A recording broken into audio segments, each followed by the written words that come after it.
Olá, bom dia, boa tarde, boa noite.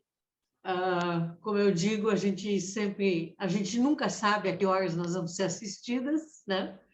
Hoje nós temos duas convidadas super especiais, a Érica Sato e a Glauci Soares, né? Que vão nos falar do que elas fazem na vida, né? Coisa boa. Ah, quem quer começar, por favor? Glauci? Ah, Érica, quer que eu comece? Então tá bom. Quero, você está com o microfone ligado. Então, bora lá. Vai. Bom, a gente estava até conversando um pouquinho aqui nos bastidores, né?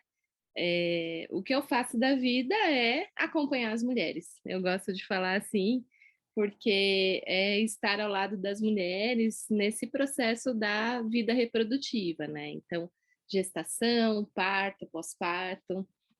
E eu Uhum, gosto muito de falar que é um processo, né? Porque não é só o momento do parto. Então, uhum, a gente fala que, assim, uma experiência bacana de parto para as mulheres é o resultado de todo um acompanhamento ali, né? É, então, basicamente, eu gosto de me intitular como parteira. Eu sou obstetriz de formação, me formei no curso de obstetrícia da EASH USP em 2011. E E é isso, eu tô com as mulheres aí porque elas precisarem. Então, às vezes o pessoal pergunta assim: ah, mas você acompanha parto, só parto em casa? Eu acompanho parto onde as mulheres se sentirem seguras, à vontade. E nessa profissão, né, de parteira, a gente tem autonomia para atuar de forma técnica, digamos assim, né, garantindo a segurança da mãe, do bebê, da saúde no parto normal. Então, a gente tem bastante, assim, quase que uma militância, né, Érica, de incentivar as mulheres aí, né, que o parto natural, ele pode ser uma boa experiência de parto. Acho que o nosso principal foco é esse, assim, né, que ele é mais saudável, ele promove tanto a saúde da mãe quanto do bebê. Então, é promoção de saúde. perfeito. Érica, você batalhou durante muito tempo pela existência das doulas, não é? Pelo reconhecimento das doulas. Você não quer falar um pouquinho sobre isso? Bem, bom dia, Glauci. Bom dia, Raquel. Uma honra estar aqui. Obrigada pelo convite. Prazer. Então, né, na verdade, a doula é uma profissão que existe há muito tempo. Acho que desde que o mundo é mundo, né? Porque a doula era aquela amiga, mãe, irmã que estava ali ao lado da mulher junto com a parteira, dando apoio, né? Certo. E como que é esse apoio hoje, né? É um apoio físico, porque a gente vai no decorrer do acompanhamento é, sugerindo práticas não farmacológicas, né? Exercícios, apoio emocional, né? Desconstruindo todos os mitos que existem hoje em dia a respeito do parto normal e natural. E uma função que eu acho fundamental, principalmente nos dias de hoje, né? Que é prestar informação de qualidade para que essas mulheres possam fazer a melhor escolha para o seu parto. Aham. Essa luta, assim, existe uma luta para regulamentação da profissão, inclusive tem lei tramitando, né, que foi aprovada no Senado, agora vai tramitar na Câmara, mas é uma luta coletiva, eu só faço parte do processo, né? É uma luta das doulas, principalmente do Rio de Janeiro e Brasília. Vamos ver como é que tramita, né? E é basicamente isso. Eu sou uma doula que não acompanho só gestantes. Eu gosto muito de falar sobre isso, né?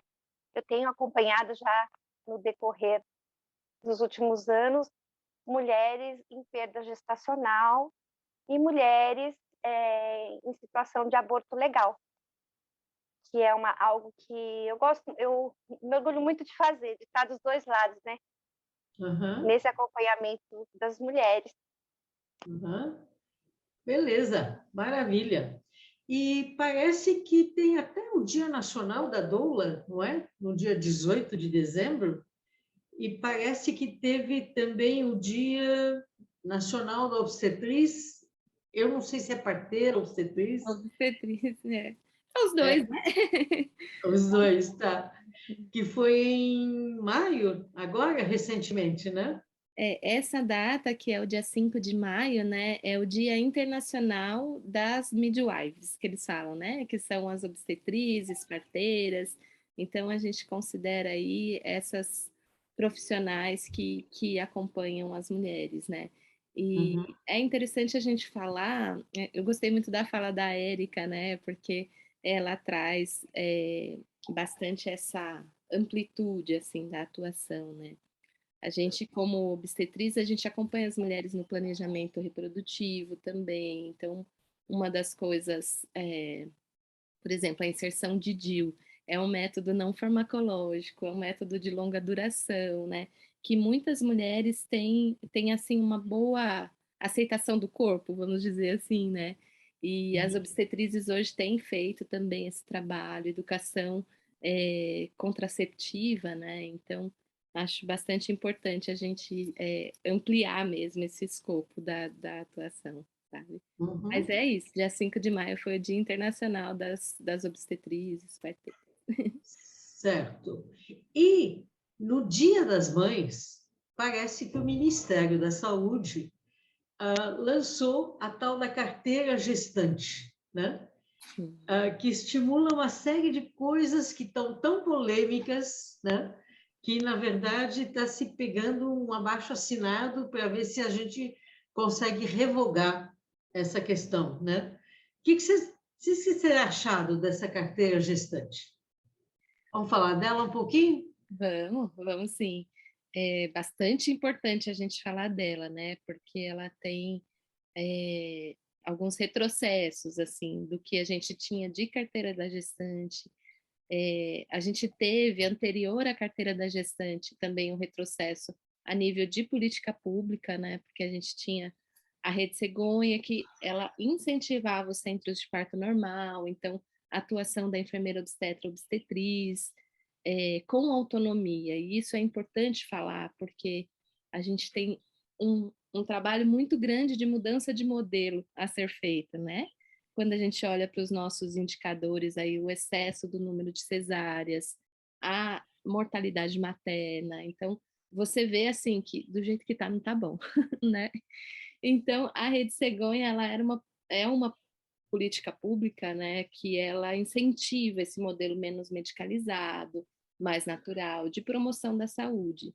E antes teve o lançamento de uma rede de atenção materno-infantil, que até pelo nome a gente já, né, começa a pensar assim, qual que é esse foco, e que é um retrocesso mesmo a nível de política pública, né? Ele basicamente reforça o modelo médico centrado, sabe?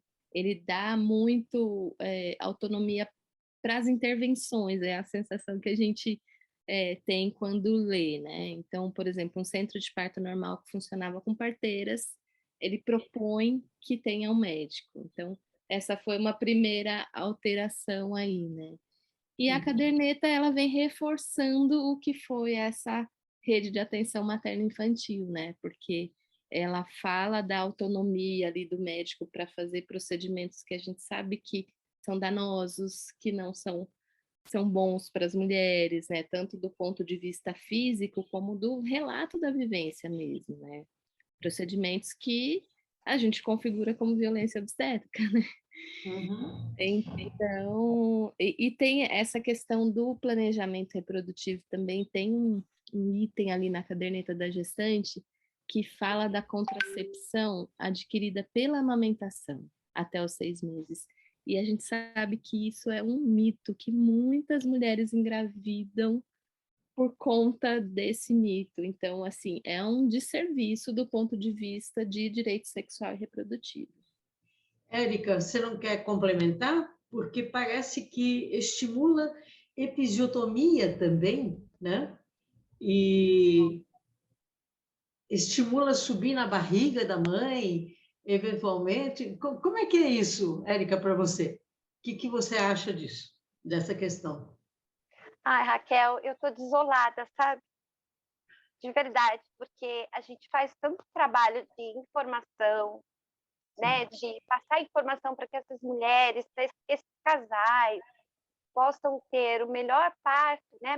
Ou diria até a melhor via de parto, porque é direito da mulher, munida de informações, escolher, por exemplo, uma cesariana, né? Se ela está bem informada e ainda assim ela prefere, é um direito dela, né? Minha luta diária é pelo respeito à escolha das mulheres. Quando chegou essa caderneta como presente do Dia das Mães, né? Eu fiquei assim, porque assim, a caderneta de gestante era algo que quando eu fazia a roda de conversas, né, eu ficava tão orgulhosa de mostrar, porque eu sei que ela representa a luta de muitas mulheres, né? Ela era uma caderneta completa, né? Muitas mulheres que são atendidas na saúde complementar falavam, nossa, eu não tenho um documento como esse para registrar todo o meu pré-natal, né? E quando eu comecei a observar as alterações, né, que foram, como disse a Glauce, né, diretamente voltada para a parte capitalista. Só que a gente está falando de SUS também, né, gente? Vamos combinar. Qual é a mulher? Hoje já é lei que a mulher possa ter analgesia no parto no estado de São Paulo. Mas a realidade não é essa. Então, assim, essa caderneta, além de ser retrocesso, ela é realmente uma ela é desonesta com as mulheres. Fora que ela incentiva práticas ultrapassadas, comprovada por especialistas, né, como a Glauce, como várias obstetras que têm feito pesquisa no mundo a respeito. Episiotomia é algo que não se recomenda mais. Cisteléria é condenável.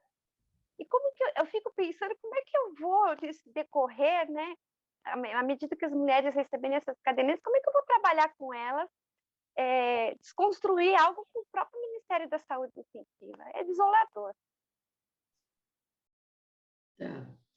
E me conte uma coisa, entre outras coisas, essa questão de amamentação exclusiva como um método anticoncepcional, a gente sabe que não funciona, né? É um absurdo. É um absurdo, porque muitas mulheres, né, assim, cada corpo é um corpo, né? É importante a gente falar isso. Eu acompanho muitas mulheres que elas têm, às vezes, a primeira menstruação, que é sinal da ovulação, né, com 2 meses do bebê. Então eu fico pensando assim, né, se essa mulher não tivesse uma informação de qualidade, porque sempre a gente fala para o retorno às atividades sexuais após o parto, é importante que você tenha pensado no método contraceptivo seguro, né? Sim. Então, a nossa orientação para todas as mulheres que a gente acompanha é isso. Qual é o método? É a camisinha, mas você tem que ter um método, não dá para contar assim, com algo que é tão volátil. E o que a gente fica triste é porque muitas mulheres podem engravidar sem, sem ser uma escolha, né? E isso é o que a gente não quer, que as mulheres, a questão da maternidade compulsória e tudo mais, né? A gente sempre fala dos direitos sexuais e reprodutivos, né? Nesse caso, os direitos reprodutivos. Então, a questão da escolha, da decisão das mulheres é fundamental. E para isso elas têm que ter informação de qualidade. Uhum. Essa é uma das partes, assim, todos os pontos, né, são difíceis, mas esse eu achei é um parágrafo ali, né, na caderneta, mas eu achei assim um desserviço muito grande, muito grande. Aham. E, Érica, vocês acompanham também o aleitamento materno? Porque eu lembro, na minha primeira filha, eu tive dificuldade, né? Vocês acompanham? Sim. Eu tive a honra, né, de fazer o curso de manejo clínico em aleitamento materno pelo SUS. Aham. Eu fiz alguns cursos também paralelos. Então, existem pessoas, inclusive, é bom registrar isso, né? A consultora em aleitamento, devidamente, capacitada, ela tem uma formação muito longa, inclusive é uma certificação que é internacional, sabe? Então, eu sempre costumo dizer que eu sou facilitadora em aleitamento materno. E é uma honra, é uma delícia fazer isso, porque nós passamos toda a gestação, principalmente a mulher e o casal, pensando em se preparar para o nascimento do bebê, para o parto, para o quarto, para tudo mais, mas a gente precisa falar sobre o puerpério, né? Essa travessia de mulher gestante para mulher mãe e os desafios do aleitamento materno, do puerpério e tudo que vem com ele, né? Porque nasce ali uma mãe e chega um bebê que também está aprendendo tudo, né? Sim. Então eu faço sim esse trabalho, eu gosto muito e eu tenho a honra de dizer que eu fui formada no SUS, que é, né, a saúde, é a atenção à saúde que mais investe no aleitamento materno. Uhum. Perfeito. E me conte, a presença da doula ou da obstetriz parece que foi questionada durante algum período, né? Ou o pai, ou a doula, ou a obstetriz, ou seja lá o que for. Como é que está hoje? Então, Raquel, nessa pandemia, o que mais me afligiu foi isso, né? Porque durante a pandemia, nem os acompanhantes poderiam estar. Sim. A doula, a gente ainda tem um longo caminho a percorrer para ser aceita em todos os lugares. No município, em alguns estados e cidades, existe lei que autoriza a presença da doula, né? Mas é fato que a gente tem muito a conquistar porque a gente presta informação, a gente une essa mulher, esse casal, para estar justamente enfrentando essas intervenções desnecessárias, né? É muito comum a gente ouvir a enfermagem falar, né? Chegou uma gestante aqui, ela é muito bem informada, porque ela chegou com plano de parto. Então, assim, ela conhece seus direitos e tudo mais. Com Sim. relação às obstetrizes, eu peço licença, Glaucio. Essa é uma angústia e uma tristeza que eu tenho muito grande, porque eu acho que antes da doula entrar como uma profissional do SUS ou na saúde complementar, é necessário que cheguem as obstetrizes, né? O município de São Paulo até hoje não nomeou as obstetrizes, e quem vai fazer a mudança é quem presta atenção clínica, que no caso são as obstetrizes. Eu vou deixar para a Glaucio, mas eu não podia deixar, viu, Glaucio, de falar da minha angústia. Glaucio, É uma angústia nossa, Érica. A Érica sabe aí o quanto eu lutei para ter o concurso público, né? Porque uma das coisas que a gente acredita muito é no nosso SUS, né? E na importância de trabalhar e de estar ali para as mulheres nos locais de assistência, né? Então, para não ficar uma coisa elitizada, digamos assim, né? Então, a gente acredita que é direito das mulheres terem uma assistência adequada, de qualidade, e é uma angústia nossa, Érica. Eu lutei muito para criar a carreira aqui no município, né, de obstetriz, para que as obstetrizes pudessem estar nos hospitais públicos, depois para abrir o concurso, e desde 2016 eram 20 vagas, né, são 20 vagas, na verdade, e foram aprovadas mais de 500 profissionais, entre obstetrizes e enfermeiras obstetras, porque essas duas profissões podem prestar essa assistência, né? E é importante a gente falar um pouco da diferença, né, Érica, do que a obstetriz, a enfermeira obstétrica fazem e do que a doula faz. Acho que a Érica falou muito bem, assim, do papel da doula, do apoio físico, emocional, de informação.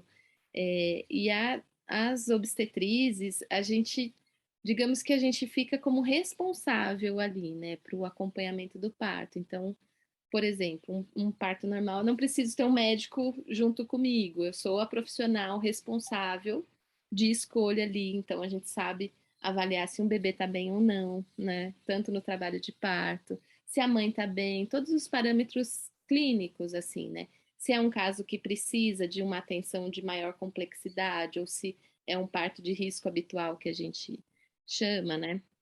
Então, assim, estando tudo bem, gravidez não é doença, parto não é doença, né?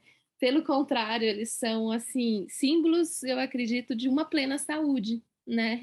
Então, assim, a maioria das mulheres, a OMS fala uma taxa de cesárea entre 10% a 15%, a maioria das mulheres, elas podem passar por todos esses processos de uma forma muito tranquila, sem necessidade de intervenção, de medicalização. E é nesse ponto, né, que a gente entra prestando apoio, suporte, e caso a mulher tenha alguma, a gente fala muito, né, que é importante que as obstetrizes, as enfermeiras obstetras, elas saibam muito o passo a passo ali, a parte técnica, caso tenha uma emergência, caso tenha alguma intercorrência. Então, uma mulher que tem, por exemplo, um sangramento aumentado, a obstetriz, ela sabe atuar ali para garantir a segurança daquela mulher, né? Com medicações, com manobras, um bebê que precisa de uma ajuda para respirar quando ele nasce, né? Tem alguns, a gente sabe aí que 1 em cada 10 bebês, eles podem precisar de uma ajuda, né? Nessa transição. Então, a obstetriz também, ela é capacitada na reanimação neonatal, então a gente tem esse conhecimento e essa habilidade técnica. Uhum. Érica, você quer complementar alguma coisa? Só dizer assim que tem uma frase da Associação de Doulas do Rio de Janeiro que é perfeita, eu sempre friso, né? Doula não faz parto. Primeiro, porque o parto é da mulher. E segundo, que a gente só faz parte, né? A gente fica sempre com a parte menos tensa, né? Porque a responsabilidade de acompanhar uma mulher no parto é muito grande. E a gente não faz nenhuma intervenção clínica. Uhum, perfeito. Gente boa, eu curto muito.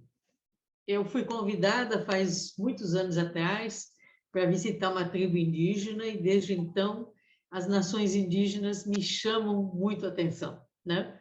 E eu lembro que a gente participou enquanto coletivo feminista de sexualidade e saúde num encontro de 10 nações indígenas, né? Durante uma semana, onde eles discutiam, eles colocavam a pauta, né? E a gente foi para treinar um pouco o autoexame, porque a gente sabia que tinha algumas nações que moravam longe do posto de saúde, né?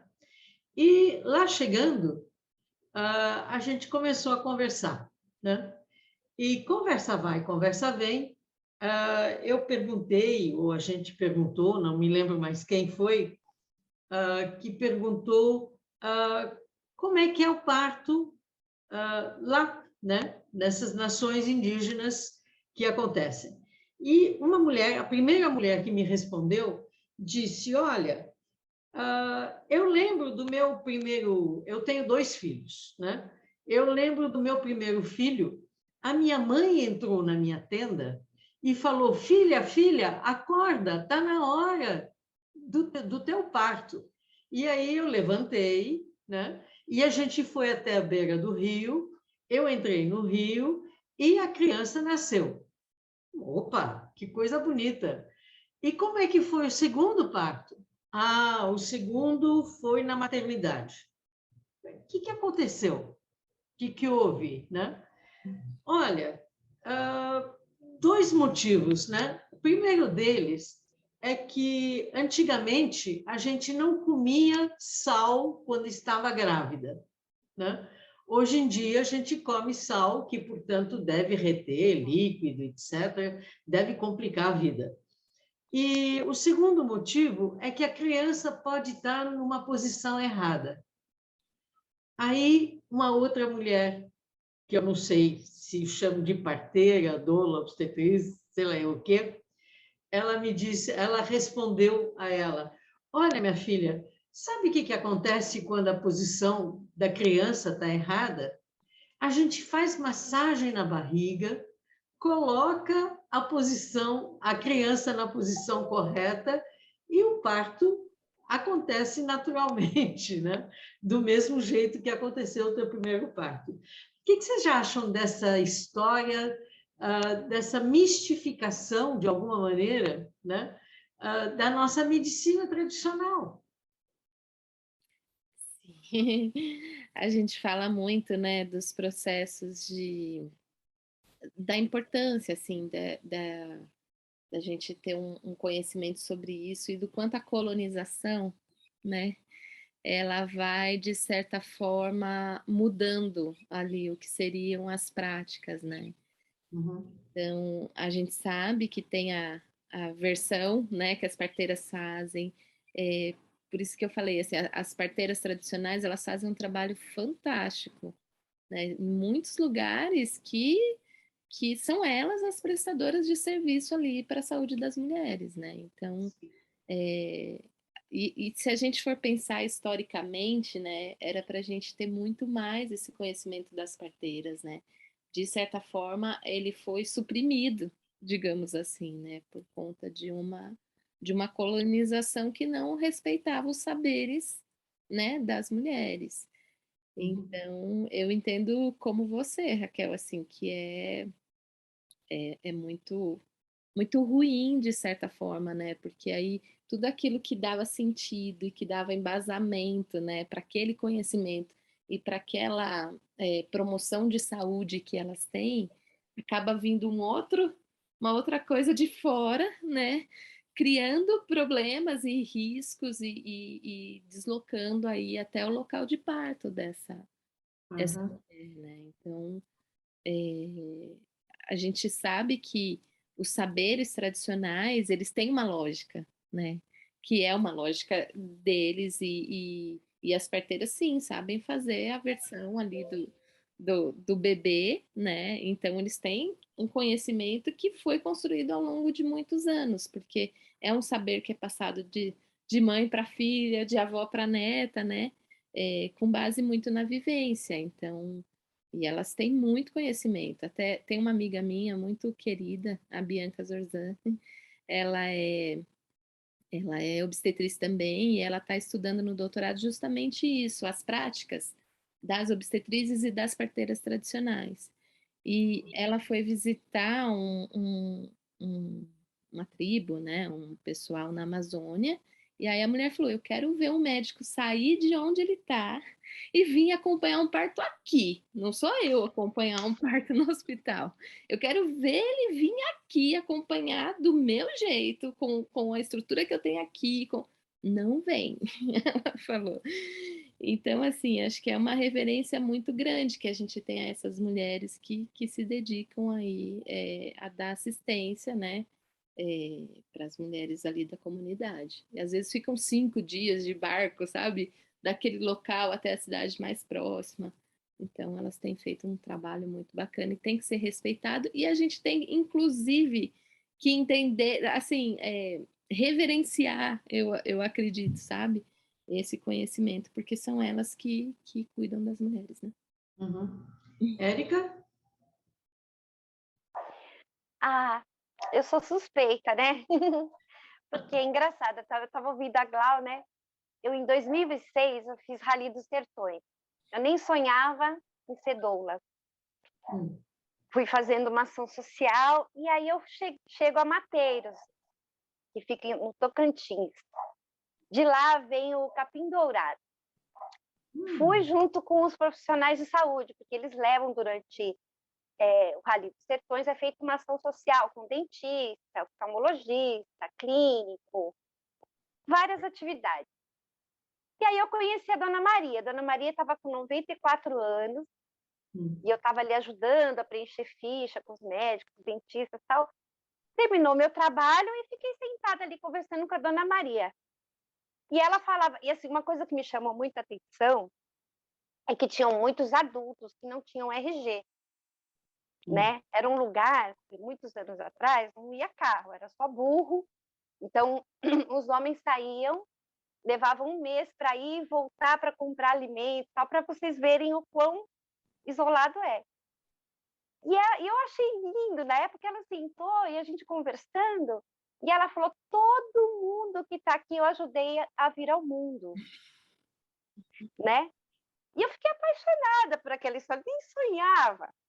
Aí, anos depois, uma grande amiga, isso já formada doula, me apresentou a Dude, uma parteira alemã que atuou muito aqui no interior de São Paulo. Eu tive a honra, no início de 2020, eu sonhava em conhecer Dona Flor, que é da Chapada dos Veadeiros. A gente trocava várias mensagens, e planejando as férias, eu falei para o meu marido, a primeiro lugar é conhecer Dona Flor, de resto eu faço tudo o que vocês quiserem. E aí eu fui ao encontro dela e me apaixonei. Mas eu fiquei um pouco assim, gente, porque a Dona Flor já tem agora, né, um pensamento de que assim, não, quando está complicado tem que ser com o médico, né? É melhor eu não intervir mais. Mas ela é uma raizeira, é uma mulher com uma sabedoria imensa, né? Então percebe-se que esse capitalismo, esse intervencionismo também já está chegando para essas mulheres. Isso me dói, sabe? Essa preocupação de falar, se algo der errado, o médico. Enfim, eu tenho a maior reverência, eu tenho um orgulho, assim, de ter amizade, de conhecer, de partilhar a vida com a Glauce. Porque eu falei da parte clínica, né? Mas eu sempre digo o seguinte, uma mulher que está sendo acompanhada por uma parteira, por uma obstetriz, ela pode querer a doula, ok, mas ela já vai ter tudo isso, né? Porque a Glauce podia falar um pouco, porque o curso é clínico, tem toda a parte clínica, mas é muito de humanas, não é, Glauce? É esse olhar, assim, que é tão especial, que, com todo respeito aos profissionais, é tão diferenciado, sabe? Que é emocionante. Sim, mas eu sempre falo, sabe, Érica, que a doula é uma escolha da mulher e a gente gosta muito de trabalhar em conjunto, porque eu acho que é essa congruência mesmo, né? Tanto a doula quanto a obstetriz, a gente tá ali na questão do respeito às escolhas das mulheres, a autonomia da mulher sobre o corpo, sabe?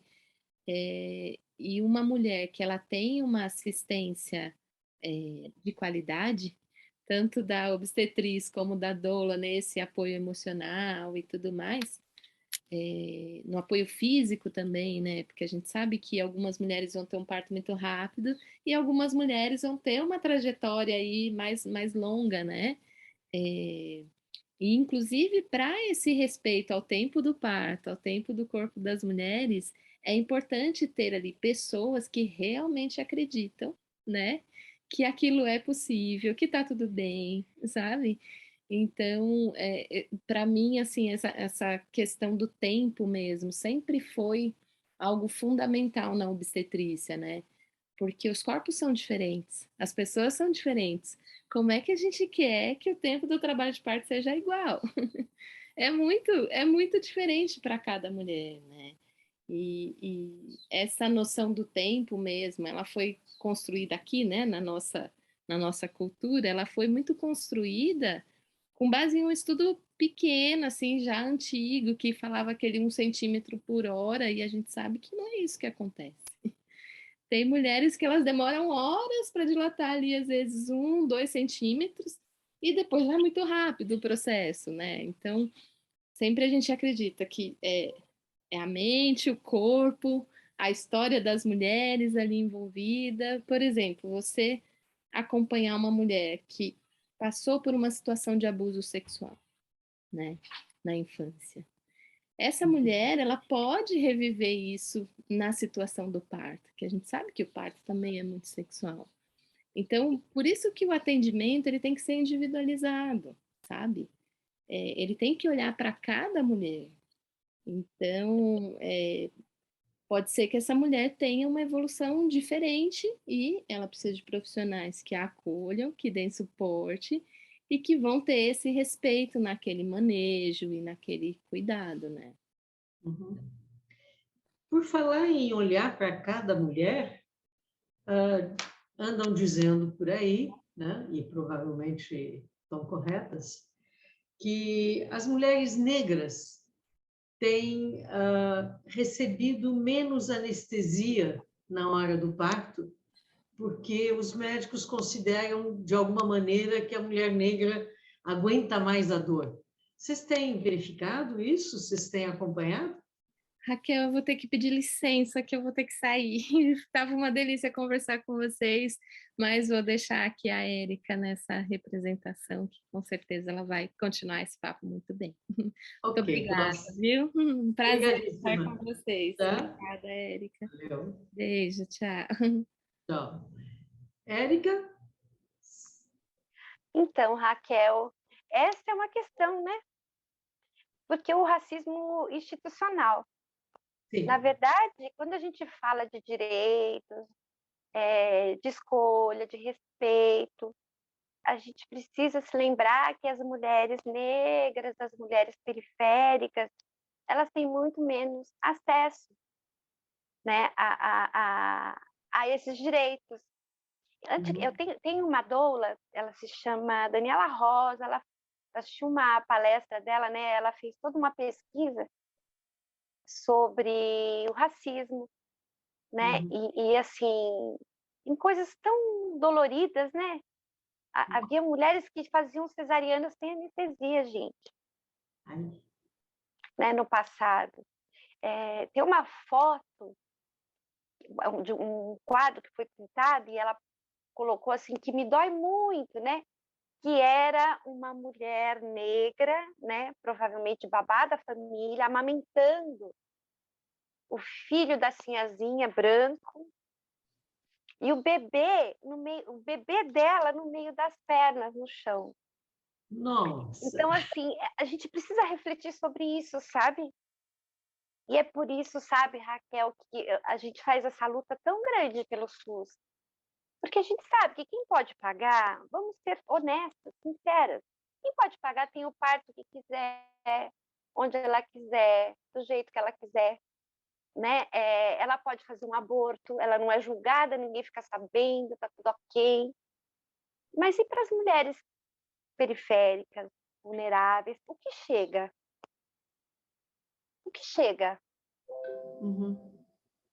Né? Então é muito dolorido e a gente precisa falar porque existe sim muito preconceito, muito racismo ainda. Racismo e preconceito com relação às vulnerabilidades, sabe? Uhum. Tá certo. E me conte uma coisa, gostaria de retomar aquela história de que quando a mulher é engravida entre as indígenas, né, elas antigamente evitavam comer comida de sal, né? Você acha que faz sentido, faz diferença? Tem que diminuir o sal durante a gravidez, eventualmente? O que a gente recomenda, né? Eu recomendo como doula. Uhum. Obviamente que a equipe que estiver acompanhando essa gestante vai ter as recomendações. Porque uma coisa, por exemplo, que se fala que é muito perigoso, tem coisas que são muito perigosas durante a gestação, né? Que é a hipertensão, Uhum. diabetes, Uhum. né? Então, assim, esse acompanhamento mais pessoal, como disse a Glauce, né? Vai direcionando essa mulher para a redução do sal, para uma alimentação mais saudável. Eu já acompanhei várias gestantes com diabetes que Uhum. conseguiram controlar e ter seu parto normal, sabe? Aí chega no final, um exemplo, né? A equipe percebe que esse bebê já está muito grande, que está com 39, 40 semanas. A equipe propõe uma indução natural desse parto ocorrer, né? Porque tem, não sei se você já viu, tem muitas mulheres que falam assim, ai, nasceu um bebê de 5 quilos e pouco. Isso não é normal, isso é um bebê que provavelmente teve, ou a família, né, a mulher é grande, o marido é grande, aí o bebê é grande por inteiro, né? Mas assim, algo está fora do normal. Então, é sim possível fazer esse controle alimentar para ajudar essa mulher a ter o parto que ela deseja, de forma natural. Uhum. Perfeito. E você falou, entre outras coisas, que você também tem acompanhado o aborto legal, né? Como é que é isso? Então, isso começou lá atrás, sabe? Eu fazia alguns trabalhos voluntários para a Artemis, que era uma aceleradora social de pautas feministas, Uhum. e surgiu um caso em Goiânia, uma mulher pedindo socorro, e aí a Artemis falou: você acompanha? Porque ela veio de lá para cá, ela teve o atendimento negado, mesmo com BO e tudo mais. isso é muito comum, Raquel, infelizmente, né? Juízo de valores do profissional que deveria fazer o procedimento sem nenhum julgamento, né? E aí eu falei, tudo bem, mas você acompanha. E eu acompanhei, e de lá para cá, algumas vezes eu sou acionada, porque vem muitas mulheres do interior e até de outros estados passar pelo procedimento no Pérola Byton, ou porque são negado o atendimento, ou porque ela prefere, tendo em vista que às vezes vem de cidade pequena, julgamento e tudo mais, e nesses casos eu acompanho. Não é fácil, eu gostaria muito que as pessoas que ficam julgando e falando contra o aborto deveriam sentar uma tarde, na recepção do Pérola Byton e ver a quantidade de meninos e meninas que chegam naquele local, crianças. E parar para pensar, né? Por falar em crianças, eu trabalhei numa instituição que acolhia meninas grávidas ou mães, né? E ficavam lá até os 18 anos. E eu sei que o juiz, considerando o Estatuto da Criança e do Adolescente, dava, inclusive, ao pai da criança, que é o estuprador, o direito de visita semanal. E aquela menina tinha que aguentar a visita do seu estuprador uma vez por semana, né? É coisa terrível. É terrível mesmo, né? E teve uma criança também que, quando descobriu, no dia da morte do avô dela, né, que o avô era o pai dela, ela simplesmente deu no pé e nunca mais apareceu naquela instituição, né? Ficou na rua, né? Ficou chocado, absolutamente chocado, né? Eu sei que anda se questionando a questão do aborto legal aqui, enquanto outros países da América Latina adiantam um pouco mais essa questão, legalizando o aborto de um modo mais amplo, né? Aqui, na verdade, está se tentando retroceder, né? O que tu acha disso? Eu acho uma hipocrisia. Eu vou direto ao ponto, porque eu levei muito tempo para entender, né? Porque eu achava assim que era só uma questão religiosa, né? Uhum. Mas não é só isso, sabe, Raquel? Existe todo um capitalismo por trás disso. Tem muitas. Eu acho que um médico, um obstetra, bem informado, bem capacitado, ele não pode ser a favor de prosseguir, por exemplo, com a gestação de uma criança de 11 anos. Então, assim, existe todo um lucro financeiro por trás, porque esses homens, esses profissionais que realizam um aborto ilegal em suas clínicas lindas, maravilhosas, ganham muito dinheiro para isso. Uhum. Então, eu fui entendendo que tem essa questão religiosa, que é hipócrita, porque eu nunca vi também nenhuma dessas pessoas adotar uma criança, né? Nunca vi. Mas elas sabem sentar e fazer um julgamento.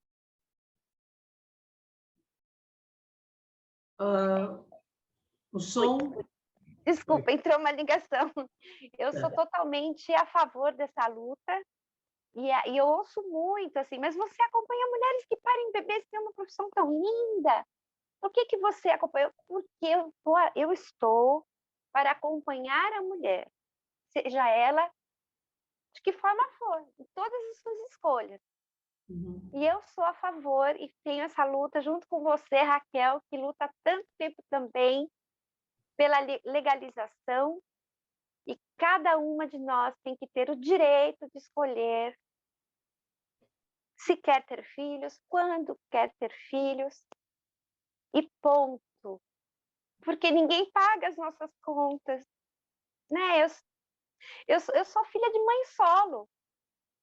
Quantas existem no nosso país? Uhum.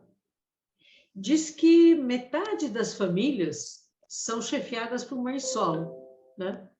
Que, na verdade, se queixam da questão do trabalho, da questão do salário, da diferença que tem, né? Fica complicado, né? E do Brasil de volta ao mapa da fome, né? É terrível para uma mãe aguentar ou ter que ver, né, a sua criança passando fome, né? É muito É terrível. Eu presenciei o que a minha mãe passou, né? E eu presencio várias mulheres que criam seus filhos sozinhas, né? Então, assim, a pergunta que eu sempre faço, né? Por que os homens podem abortar todo o tempo? E por que não as mulheres? Por que as mulheres não podem decidir interromper uma gestação que não foi planejada? Muitas vezes, e assim, nenhuma mulher acorda e fala: hoje eu vou engravidar para amanhã fazer um aborto, entende? É isso que a sociedade fala: ai, se legalizar, vão fazer todo ano. Gente, por favor, nenhuma mulher passa por isso ilesa. Eu tive uma perda gestacional. Eu sei o que é difícil. Imagino que é para uma mulher tomar essa decisão. Uhum. Perfeito. Então, é sem julgamento. Perfeito. E você se considera vitoriosa na tua luta pelo reconhecimento da doula? Ah, querida, eu considero que a gente progrediu muito. Mas Uhum. também eu faço uma análise que a gente regrediu muito com esse governo, sabe? Sei. Com esse desgoverno, porque a gente não tem governo. Então, Uhum. assim, o que eu percebo, Raquel, e assim, ó, é dolorido, eu acho que para você também, é o quanto a gente vai ter que lutar, né? O tempo que a gente vai levar para retomar tudo que a gente conquistou. Isso me deixa desesperador. Mas se você me permitir, esses dias eu estava assim, tem um obstetra, Uhum. chama Michel Oden, ele é francês. Ele tem uma frase que é: para mudar o mundo, primeiro é preciso mudar a forma de nascer. Ah, Né? E esses 2 anos de pandemia, eu ilusoriamente acho que, como muitas pessoas, eu falei: ai, as pessoas vão melhorar diante de tanta tragédia. Nada disso aconteceu. E aí eu vejo pessoas que continuam apoiando esse governo, esse desgoverno, não enxergam. E aí, Raquel, sabe de uma coisa? A partir daqui, eu resolvi que eu vou falar o seguinte: a gente pensa sempre na mulher, né, no parto, mas a gente precisa pensar pelo lado do bebê, a forma que eles estão chegando aqui, né? E eu fico pensando, porque eu penso, a gente progrediu tanto, mas a gente está tão péssimo como ser humano, sabe? E aí, eu além de defender os direitos das mulheres, eu decidi que eu vou defender o direito dos bebês e fazer as pessoas pensarem o seguinte: nasceram essas pessoas? Esse despresidente, como nasceu esses caras aí? Sabe, eu acho que essas pessoas são seres humanos horríveis, porque em algum momento elas não chegaram bem nesse mundo, né? Porque eu percebo, mulheres que têm um parto natural, os bebês são mais tranquilos, mais amáveis. Então, eu vou defender, além das mulheres, pensar que a gente precisa melhorar a chegada desses bebês definitivamente, para aham. melhorar a humanidade. Perfeito. Porque tá difícil, Raquel, não é possível. É, eu acho que tem muito a ver, você não acha? Eu acho que deve ter tudo a ver, com certeza, com certeza. Mas, Érica, de vez em quando você também dá curso para formar doulas, né? Como é que é isso? Como é que isso funciona? Ah, então, Raquel, quando a gente conseguiu a aprovação da lei das doulas no município, de autoria da Juliana Cardoso e foi sancionada pelo Fernando Haddad, né? Oh, beleza. Que saudade! Daqui a pouco Então, você vota nele, ué. ai, com certeza, Tá bom. nele e em você, Nela e nela também, na Juliana, e na Cardoso. Juliana também. Ah, perfeito. E aí, assim, a gente negociou com a secretaria, porque a gente queria que incluísse também as maternidades da saúde suplementar, né, das privadas. Mas não foi possível, porque elas são reguladas por lei federal. Aí o Padilha, na época, secretário, falou: olha, é melhor tirar as privadas para que eles não revoguem a lei posteriormente. Aí a gente negociou, então vamos fazer o seguinte, vamos fazer a inserção das doulas no SUS e o SUS fazer uma capacitação. E aí eu sou uma das facilitadoras, né? Hoje o município forma doulas e elas atuam dentro das unidades do SUS municipal como voluntárias. É ruim como voluntárias, porque sempre somos nós mulheres prestando serviço para outras gratuitamente. Mas lá no futuro pode ser que a gente ganhe para isso. Uhum. Mas é importante porque essa inserção vai transformando e preparando o ambiente para quando tudo for regulamentado, acredito eu. Uhum. Falta muito para ser regulamentado? Olha, no Senado já foi, assim, é tão interessante como as coisas ocorrem, né?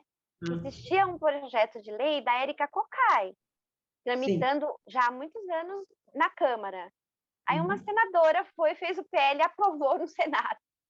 Uhum. Aí agora as meninas estão lutando para readequar e tramitar na Câmara.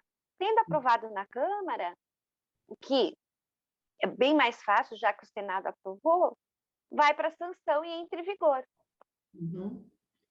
Beleza, tomara, né? Precisamos eleger bastante gente positiva, né, com relação a esse projeto na Câmara também.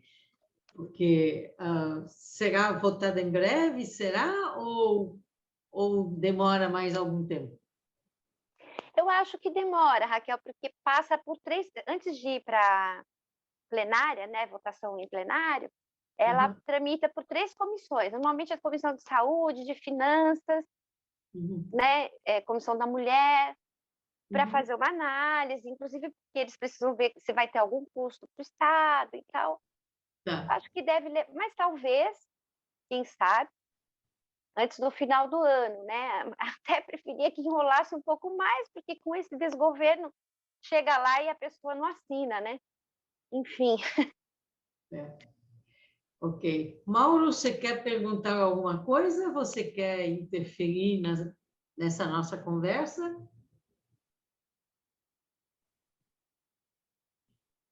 Ou o teu microfone está desligado? Eu achei bastante interessante a colocação da Érica e da Glauce.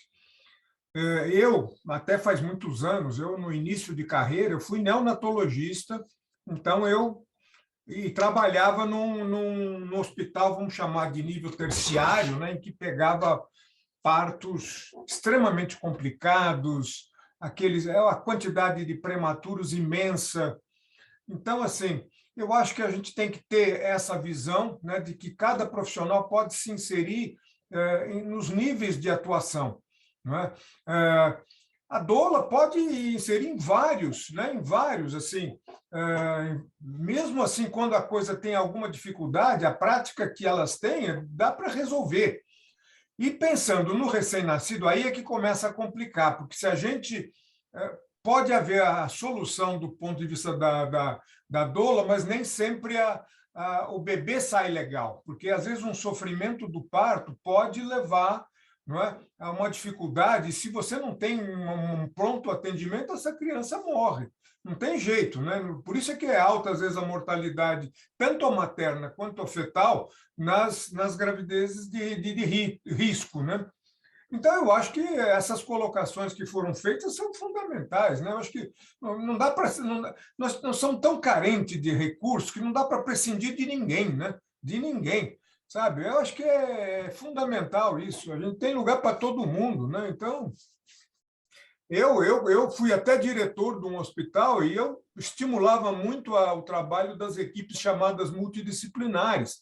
Não tem jeito, assim, a medicina é tão complexa que, se não tiver a visão de muitas pessoas, né, o médico não tem essa visão geral, assim, né? E agora, com a formação que eles estão tendo, menos ainda, menos ainda. Então, uma visão mais, né, que eles meio assim, o generalista está meio acabando, né? Então, eles se formam e já viram especialistas em pouco tempo, e particularmente especialidades que dão dinheiro, né? Você pega aí, eu lembro que a procura por residência de dermatologia estética era imensa, porque ia atuar na beleza da mulher, aquela coisa toda, aí vai ganhar dinheiro, né? Então, e ninguém vai para as áreas, vamos dizer, sociais. E eu acho que aí tem que ser uma ação mesmo do SUS, né? O SUS assim tem que privilegiar, né? E contratar gente que vai trabalhar nos vários níveis, né? Nos vários níveis. E também no terciário, né? A gente precisa definir isso, porque não adianta a gente só comprar serviço da rede privada, porque eu acho que houve um desmantelamento dos hospitais públicos que atuavam em nível terciário, né? E hoje, então, assim, o SUS é uma maravilha, eu acho o SUS fundamental, mas acho que precisa ter um foco, né? Uhum. Érica? Eu concordo com o Mauro. Eu até queria saber o que ele acha disso que eu falei, Mauro. Você não acha que esses bebês chegaram de forma muito, muito traumática nesse mundo? E, por consequência, eles estão não pensando espiritualmente, pensando nessa travessia mesmo que você entende tanto, né? Dessa chegada. Olha, isso que você falou, é claro que existe, né? O cara que teve aí um sofrimento fetal, teve uma baixa oxigenação, ele perdeu o neurônio, né? Ele perdeu o neurônio e aí vai entrar numa educação que é muito sem... E vai virar isso que nós estamos vendo aí. Você vai virar bandido, vai virar caras que têm pouco recurso, né? E a sociedade precisa tanto de gente que tenha recurso, que possa se inserir, trazer contribuições. Não dá para viver só com pessoal de baixo nível, iletrado, e aí sai isso daí. Aí tem 50 milhões de gente que vota no Bolsonaro. Infelizmente é isso, né? Ninguém vê o que esse cara representa. Então, sabe, são essas pessoas que são analfabetos funcionais, né? Nunca leem, nunca sabem, não se interessam por nada, sabe? Então, assim, o que você espera dessa população? É votar num cara que dá R$ 400 para ele, entendeu? Então, infelizmente é isso. Então, eu tenho que tomar cuidado, porque eu estou um pouco desacreditado da humanidade, sabe? Então, e estou com muito receio do que pode vir por aí, sabe? Então, eu acho que é momento da gente o quê? É unir forças e fazer né, a contrafacção em relação a isso que está aí, golpes e etc. Porque a gente sabe que eu não aguento mais 4 anos desse jeito. Não dá, não dá. Eu jogo a toalha, viu? Ok, mas a Érica não joga toalha e você também não joga toalha. Por favor. Não. Ai, Mauro, eu te entendo. Tem dia que dá vontade de sumir. Mas é tudo que eles querem. Eu aprendi isso. O que eles querem é que a gente desista. Mas é isso mesmo, essa tática de criar crise. Ele só cria crise. Como ele não tem nada a contribuir para uma melhora, para um alto astral na sociedade, ele só promove crise, porque ele não sabe fazer outra coisa. E aí a gente fica falando da crise, e aí esquece as falcatruas que estão acontecendo, e aí bota vamos dizer, 100 anos de fechamento daquele arquivo, porque... Sabe? Aí o Pazuello sai ileso dessa história. Então, é muito ruim tudo que está aí, né? Muito ruim. Bom, hoje... Acho que hoje foi longe, né, Raquel? Nós estamos já com 60 minutos de programa. Então, 60 minutos de programa. E hoje falamos de doulas, parteiras e obstetrizes, certo? Érica, você quer se despedir dos nossos assistentes? Bem, Raquel, Mauro, muito, muito obrigada por essa oportunidade sempre. A gente, às vezes, se sente um grãozinho de areia no deserto gritando lá, sabe? Porque sempre as pautas das mulheres são as primeiras a perderem e as últimas a serem ouvidas, escutadas de verdade. Então, assim, muita gratidão pela oportunidade. Uma honra estar com a Glaucia. A Glaucia é uma pessoa, assim, E, nossa, é uma musa inspiradora, né? Você vê, a gente está falando de doula, olha as obstetrizes, gente. 6 anos sem nomeação. Nossa Senhora, nem brinca. Né, Mauro? Você imagina Nossa. você se formar neonatologista e falar, fica aí que você vai esperar 6 anos. Né? E assim, sem perspectivas. O que me arrasa é a gestão não entender a diferença que essas mulheres vão fazer. Né? A gente, quando fala de SUS, pensar em menos medicalização, menos gastos, menos custos, melhor satisfação com o parto. Mas eu espero, tenho fé, Raquel, que em 2023 seremos felizes de novo. Yes! É isso aí. Bom, gente boa, o Observatório da Mulher fica por aqui. O nosso programa acaba sempre muito curto, né? Mas voltamos na semana que vem. Ok? Mauro, tchau.